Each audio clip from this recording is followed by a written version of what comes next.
Most people are tired because they were taught to respect effort more than direction. They were told to work hard. That sounds honorable, and sometimes it is. There is dignity in labor. There is majesty in a person who keeps his word, shows up when he is weary, and finishes what he began. A life without discipline becomes soft around the edges, like bread left out in bad weather. But the phrase work hard has become dangerous because it is incomplete. It tells people to push, strain, endure, grind, and sacrifice, but it rarely asks the one question that matters. What is this work making you into? That is the question most people avoid because it cuts through the fog. It does not care how busy you are. It does not care how tired you look. It does not care how many hours you put in, how many tabs you have open, how many messages are waiting, or how loudly your calendar screams for attention. A hamster wheel can be demanding. So can a trap. The modern world has convinced people that hard work is automatically good. That belief has caused an enormous amount of needless suffering. People stay in jobs that flatten them. They chase credentials that lead to lives they quietly dread. They build routines around approval, money, fear, or comparison, and then wonder why they feel hollow after doing everything they were told to do. They worked hard. That was never enough. Hard work by itself is morally neutral. A man can work hard, becoming more resentful. A woman can work hard, becoming more anxious. A student can work hard preparing for a career that will make him feel like a ghost with a LinkedIn profile. A creator can work hard producing content until his gift becomes a little factory with a ring light. Effort does not bless a path. Sometimes it only drives the nail deeper into the wrong board. This is why hard work fails for most people. They are not lazy. That explanation is too small, the kind of answer that fits neatly on a coffee mug and should probably stay there. Most people are working constantly. They are answering emails, paying bills, managing errands, raising children, trying to exercise, trying to eat better, trying to become less distracted, trying to keep their lives from spilling across the floor. They are not failing because they lack effort. They are failing because much of their effort is consumptive instead of transformative. Consumptive work spends you. Transformative work shapes you.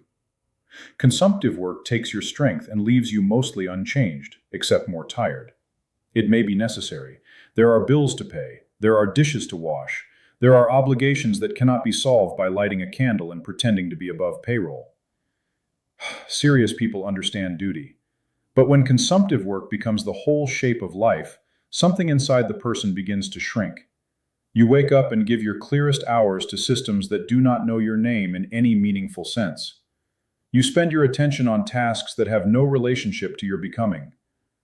By the time the day is over, you return to yourself with scraps. Then you try to build a soul out of leftovers. That is why so many people feel stuck, even while they are busy. They are moving, but they are not becoming. Transformative work is different. It is work that turns you, slowly and visibly, into the person you wish to be. It produces an outcome, yes, but more deeply, it produces a self. When an anxious person writes every morning, the page becomes more than paper. It becomes a place where scattered thoughts are gathered, named, and ordered. The hand moves, the mind slows, the fog becomes language. Over time, the person becomes someone who can face his own inner weather without fleeing into noise. When a weak person trains the body with patience, the weight becomes more than iron. It becomes a tutor. It exposes vanity. It punishes dishonesty. It rewards return. The body changes, but something deeper begins to stand upright. The person learns that discomfort can be chosen, carried, and survived. When a disordered person cleans a room with care, the task becomes more than tidying. It becomes a small act of command. A drawer is restored. A table is cleared. The home begins to breathe again. The person learns that chaos can be reduced by touch, decision, and attention. Civilization sometimes begins with the sock drawer, which is embarrassing for civilization, but there it is. This is transformative work. It changes the worker. That kind of work is what most people are starving for. The modern world gives us endless tasks and very few rights of becoming. It keeps us occupied, measured, compared, notified, and evaluated. It praises productivity, but productivity can hide drift. A full calendar can conceal an empty direction. A busy person can be as lost as a sleeping one, though he usually has better posture and worse coffee. We were made for more than output. We were made to shape and be shaped. That is why old crafts still move us. A garden, a song, a carved table, a handwritten page, a repaired chair, a room made beautiful through care. These things amaze us because they reveal a sacred pattern. A person touches matter, gives it form, and is formed in return. The raw material becomes beautiful. So does the worker. This is the truth that hard work culture forgot. Work is good when it participates in becoming. Work becomes cruel when it demands sacrifice without renewal. Pain alone does not sanctify a path. Some people suffer for years and become bitter, brittle, suspicious, and small. Others endure difficulty and become steadier, kinder, stronger, and more capable of wonder. The difference is not effort alone. The difference is whether the work is ordered toward a higher self. So the better question is not whether you are working hard enough. The better question is whether your work is teaching you to become the kind of person you would respect. If your work makes you more cowardly, pay attention. If your work makes you more resentful, pay attention. If your work makes you less truthful, less present, less capable of love, less open to beauty, pay attention. A paycheck may be necessary. A season of sacrifice may be necessary. Nobody with sense denies that. But necessity should be treated as a bridge, not a permanent address. You cross it toward a fuller life. You do not set up curtains in the middle of traffic and call the fumes character building. This is where many people need permission to stop glorifying exhaustion. Burnout is not a badge. Misery is not proof of greatness. A hard path is not noble merely because it is hard. Some paths are hard because they are worthy. Others are hard because they are foolish.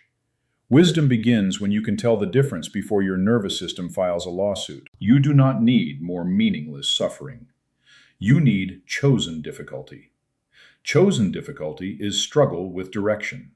It is the musician practicing scales because the music demands devotion. It is the father learning patience because his children need a steadier man. It is the young woman building a craft because beauty keeps calling her name. It is the man rebuilding his health because he is tired of living below his own promise. The struggle has a shape. The pain has a purpose. The work has a face. That kind of work heals because it gives the soul somewhere to go. Hard work without becoming turns life into a treadmill. Transformative work turns life into a pilgrimage. It still requires discipline. It still asks for time, attention, and sacrifice. The difference is that the sacrifice is no longer empty. It becomes creative. It becomes formative. It becomes a doorway. So begin with one piece of work that makes you more like the person you wish to become. Choose something real enough to touch. Write the page, clean the room, lift the weight, cook the meal, shape the wood, practice the instrument, repair the chair, tend the garden, speak the honest sentence. Make the small thing that proves your life can still receive form. Do it slowly. Do it without theatrical self-hatred. Do it without turning it into another performance for the glass rectangle. Let the work be humble enough to begin today. Let it be difficult enough to change you. Let it be beautiful enough to inspire your return tomorrow. The goal is not to become a machine that can endure more pressure. Machines impress everyone until they break, and then the room fills with people pretending the warning signs were subtle. The goal is to become a person of greater form, a person with steadier hands, a person with a clearer voice, a person with a stronger back, a cleaner room, a richer inner life, and a deeper capacity for wonder. So yes, work, but do not worship work. Choose the work that changes you. Choose the work that calls forth your hidden strength. Choose the work that makes your future self visible, even in outline. Somewhere inside you, there is a person waiting to be made. That person will not arrive through passive wishing. He will not be beaten into existence by meaningless toil. He will come through repeated acts of chosen creation, through the daily shaping of body, room, craft, speech, habit, and attention. Hard work fails when it merely spends the soul. Transformative work succeeds because it teaches the soul how to become. And when you find that kind of work, the burden changes. The effort remains, but it begins to glow. The discipline remains, but it no longer feels like a chain. The task remains, but the task becomes a workshop where the self is remade. That is the work worth doing. That is the work that heals. That is the work that turns a life from endurance into creation. Beauty is the language eternity speaks to time.